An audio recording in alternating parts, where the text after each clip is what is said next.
In old Baghdad, an impoverished poet, Howard Keel, is abducted and brought to the desert tent of Jawan, J.C. Flippen, an elderly thief, having been mistaken for a man who cursed Jawan 15 years ago.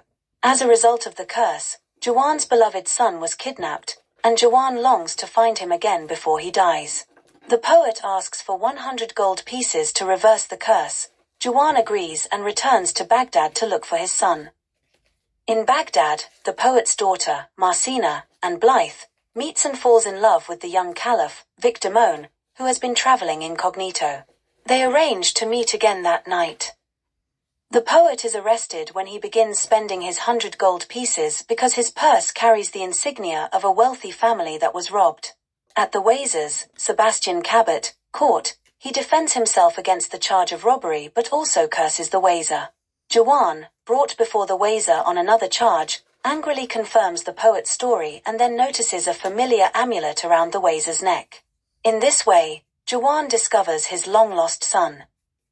The caliph announces that he plans to take a bride that night, discomforting the Wazir, who has a badly needed loan riding on persuading the caliph to marry a princess of Ababu. The Wazir, fearing that the poet's curse had something to do with it, offers to make the poet an emir if he reverses the curse. The poet happily accepts, and when the Wazir leaves him alone with his favorite wife Laloum, Dolores Gray, the two realize they have similar temperaments. The poet orchestrates an elaborate curse reversal scheme that enables him to sneak out of the palace. He finds Marcina and convinces her that he will be killed unless they flee Baghdad.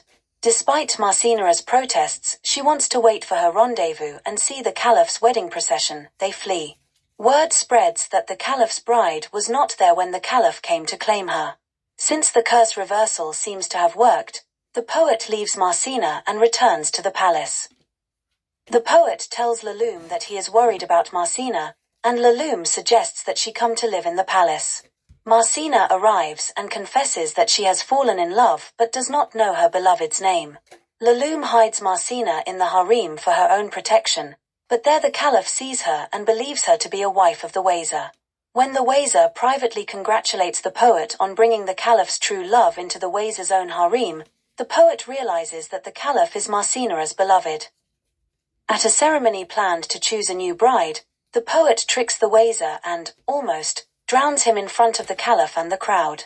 The poet is sentenced to death, but Laloum saves the day as Marcina is revealed to be the poet's daughter and the victim of the Wazir's scheming.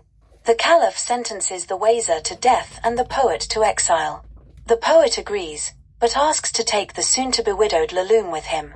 Thus the poet weds Laloum and the caliph weds Marcina, all in the course of a single day.